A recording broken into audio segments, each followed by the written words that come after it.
Қайырлы анашым. О, тұрдың ба қызым? Иә. Қалай, жақсы демалдың ба? Да. Көңіл күйің қалай? Күшті. Бүгін үйге қонақ келеді, анаңа көмектес, мыналарды залға алып бара бер үстелдің үстіне. Анашым.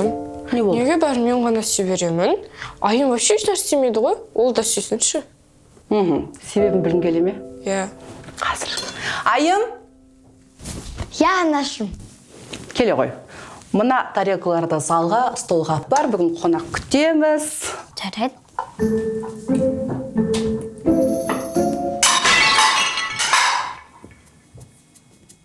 Осы ма саған керегі? Жарайды. Аха. Я, WhatsApp осы нөмірді, аха.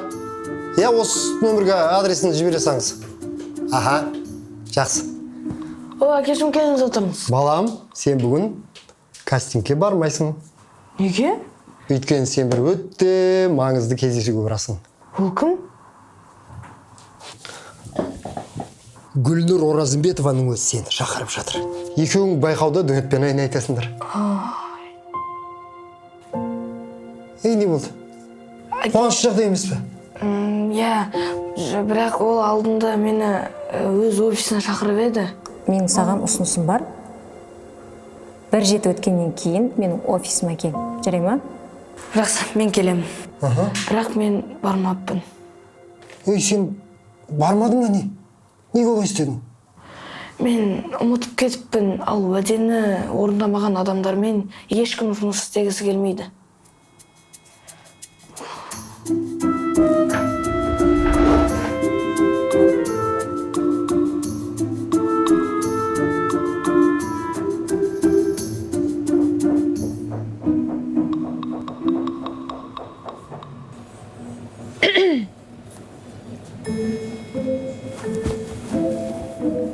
Жан? Не істеп отырсың? Жай, Инстаграм ғой. О, кім ол? Қайтесің ғой?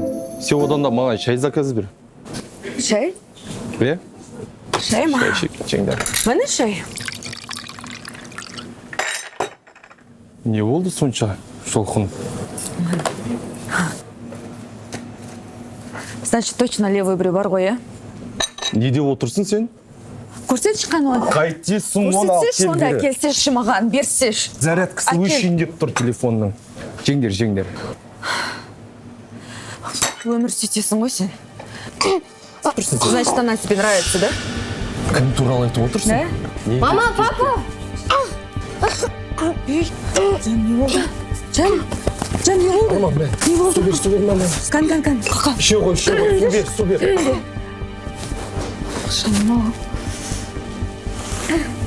Басылды ма? Болды ма? Басылды ма? Көрдің ба? Осының бәрі сен кесіріңнен. Телефонға қарай бергенше бір сәт балаға қарап қойсаң болады ғой. Мен қатысым қанша? Көмектессең болады ғой маған. Мендегі... Қойшы болды, жүрші. Қайда кеттіңдер? Ой, әке. Негізі психологияда айтылады. Әйелдер не болса да еркектерден ойлайды. Үйренбей тұрып білмеген қалай кетті? Қыздар, тез келіңдер мында. Кім тапсырыс берген маған? Мен емес, сіз шығар? Мен берген жоқпын, кім берді? Менде емес, менде вообще ақша жоқ қой. Так, қыздар, мына жақта не болып жатыр? Жиналып қапсыңдар Мында тапсырыс келіпті, білмей жатыр. Ой, тамаша, көрейік. Кім берді тапсырыс, қыздар? Может, маған берген шығар? Мен де білмеймін. Мында қағаз бар. Мамасынан айымға сыйлық. Анашым, рахмет. Құттықтаймын, қызым. Анашың сені қатты қуантқысы келді. Рахмет. Ашамыз ба? Я. Анашым, бұл не? Ұялы телефон. Рахмет. Бұны мен сата аламын ба? Не үшін? Айту саған ұнамай қалды ма не? Может, маған бере саласың? Жоқ. Мен сізге Дана деген сыныптасым туралы айтып едім ғой. Я, білемін Дананы. Сол ауырып жатыр, мектепке келе алмайды. Оған ота жасау керек. Бірақ оның анасында оған ақшасы жоқ. Мен оған көмектескім келіп тұр. Аппақ жүрегінен өзінің жаным сол. Сен білесің бе, Айым? Бұл өмірде біздің де қолымыздан келе бермейтін дүниелер болып тұрады. Мен бұл телефонды не істеймін? бұл өмірде біз бір-бірімізге көмектеспесек, бұл не болады? Мен только сөйлесемін. Бұл зат болып қала береді ғой. Дұрыс айтасың, бұл жай ғана зат. Достыққа ешқандай да тең келмейді. Қыздар, мүмкін кешкі астан кейін данаға кіріп шығамыз? Да, давайте. Давайте. Кеттік онда, тез-тез жиналыңдар.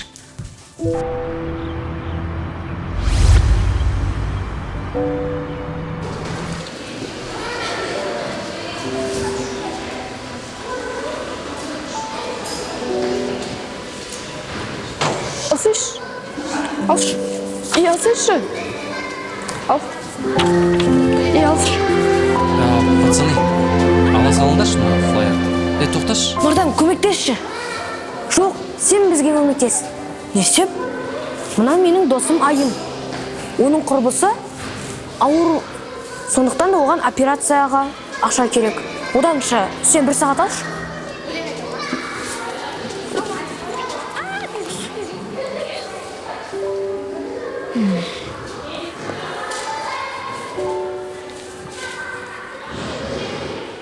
Алло, Гүлнұр, сіз бе? Жігіттер міне, флайерді алыңдар. Көмек керек еді бізге. Ерсұлтан. Біз жаңа қыз жайлы естіген едік. Біз соған көмектесуге келдік. Алдындағы ісіміз үшін кешір. Ештеңе етпейді, жігіттер.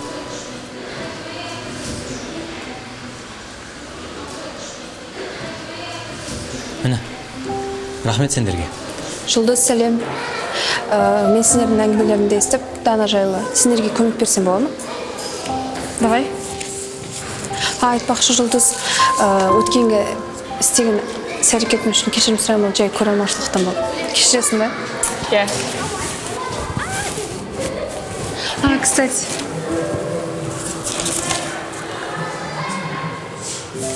Все, рахмет. Мен сізді алғашқы рет көріп қалғанда мен сіз ол жерде жұмыс жасайтын қыз деп Мне кажется, сіз тамада емес сияқтысыз.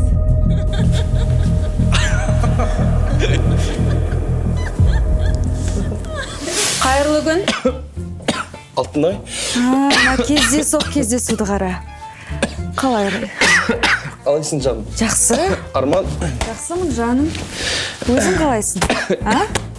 Сіз ойлағанда емес, біз случайно кездесіп қалдық. Случайно ма? Случайно.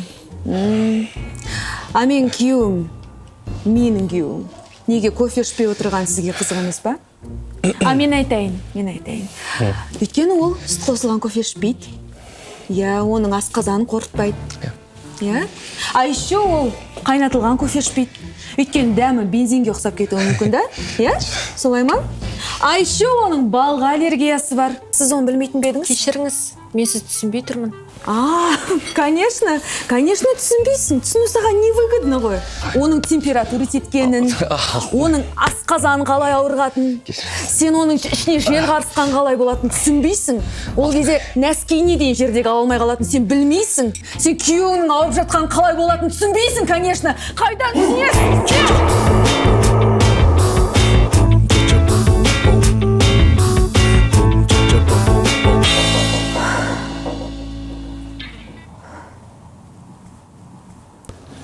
Тоқташы Алтынай.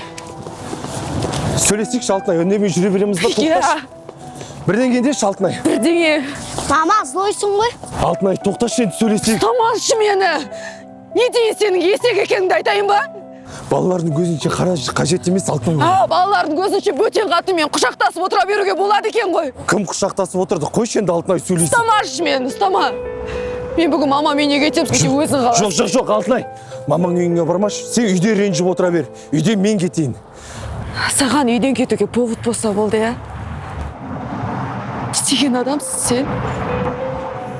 Тоқташы Алтынай. Алтынай!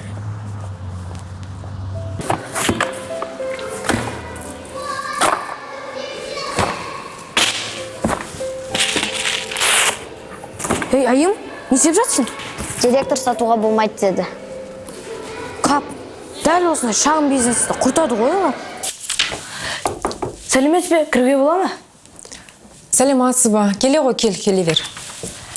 Осы менің айтайын дегенім, біз Дана деген досымызға ота жасауға қаражат жинап жатырмыз. Соған қайырымдылық концерт ұйымдастырайын деп жатқанбыз. Соған сіздің рұқсатыңыз керек болып тұр еді. Әрине, қолдауға дайын. Рахмет.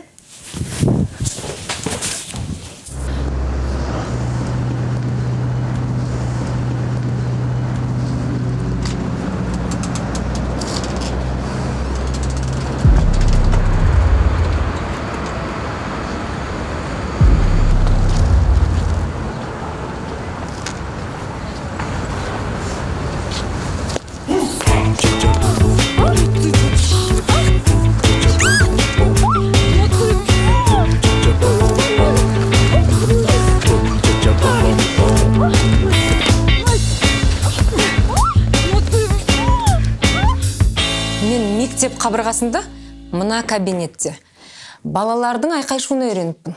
Бірақ ересек адамдардың емес. Мына прошмандовка мен күйеуімен жатады. Не? Же!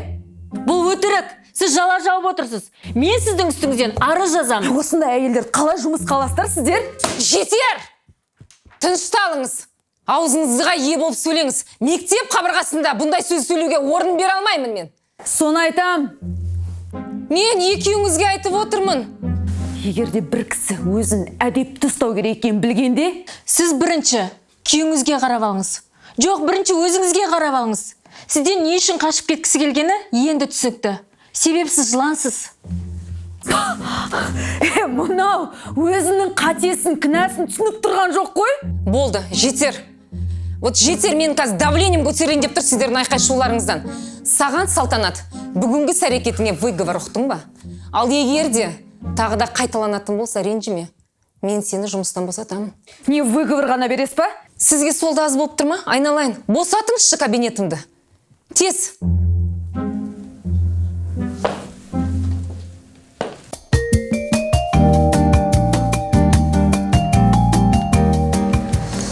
Мен сізден бір сұрақ қойсам бола ма? Ау, сұрай ғой. Осы сіз сахнаға шыққанда қобал жейсіз ба? Егер қобалсаңыз, ол қашан кеседі? Ол ешқайда да кеткен жоқ, әлде қорқам. Не болды? Солай ма? Қалай сонда? Сіз профессионалсыз ғой. Енді мен әр сахнаға шыққан сайын бірінші рет шығып тұрған сияқты қатты қобал жеймін, жүрегім қатты тарсылдайды. Бірақ енді өнердің ашысы да, тұщысы да осында деп ойлаймын. Түсіндім. Кеттік.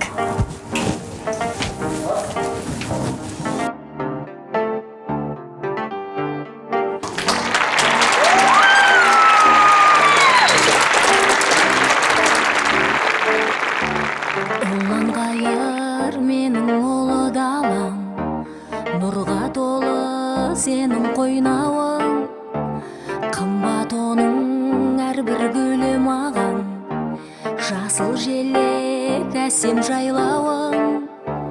Әнің қалқып, күйің шалқып, даланы тербеген, нуың қандай сумбалдай жанымды емдеген. Қызың жайсаң, ұлың қайсар, намысын бермеген, мақтанамын сені елменен.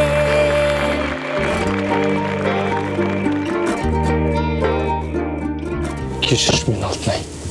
Сенсіз үйдің іші бос, қызығы да қалмады.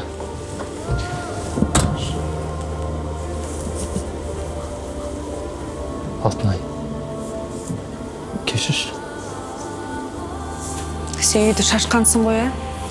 Мен ойладым, бұдан кейінгі өмірім жалғыздықпен өтеді деп. Қайта кайф болған шығар? Үйдің ортасынан тұрып билеген шығарсың сен, ә? Сенсіз ешкімге керек емес болып қалдым. Қойш, үйде бар болғанмен 4-5 сағат болмады ма? Сол 4-5 сағаттың 4-5 күнде, 4-5 аптадай Алтынай. Кешір. Кешірсі сай? Жарайды енді, трагедия болмай қойықшы. Көк байрағың мәңгі қалықта.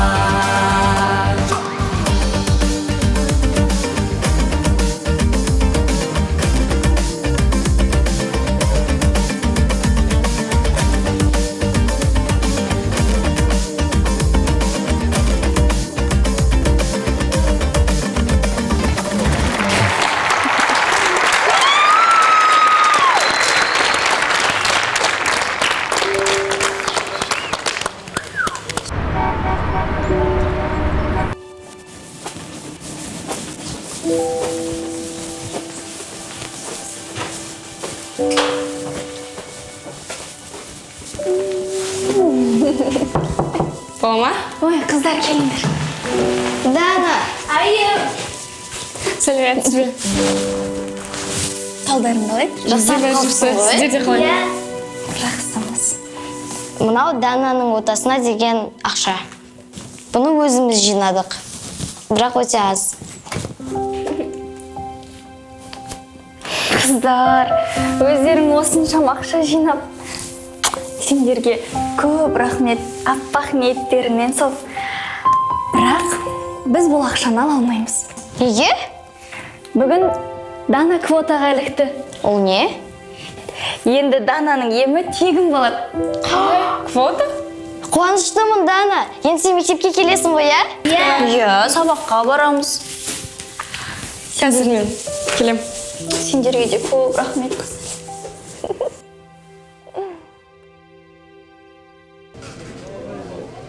Алло? Алло, Ерсултан, привет. Привет, жақсы, өзің қалайсың? Менде бәрі жақсы. Сен Данаға ақшалай операциясына көмектестің бе? Жоқ, мен емес. Жоқ. Да это не важно. Ладно, давай, мен бір жерде отқан едім. Хорошо. Пока.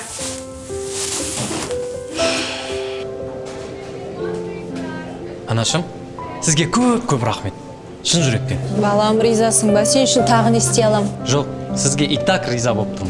Осында жетеді. Алло? Рахмет.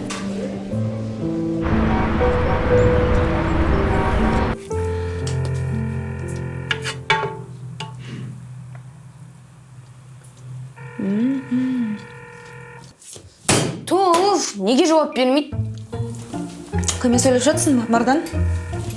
Анашым, сіз түсінбейсіз. Сізге ұзақ түсіндіру керек. Неге? Бұл министр. Білім министрлігі. Білім министрлігі? Я. Балам, таста трубканы. Жоқ, маған күт деді, мен күтуім қажет. Мен тастай алмаймын. Мен тастай алмаймын. Балам, таста деймін. Маған күт деді. Мардан, әкел деймін. Жоқ, маған күт деді. Мардан, бұл таста. Жоқ, қой деймін. Жоқ, себебі менің мектебімнің білімі неге нашар екенін білуім қажет. Мардан, құдайым ай. Әй, доғарындар болды. Миыңды ашытпай кетіңдер.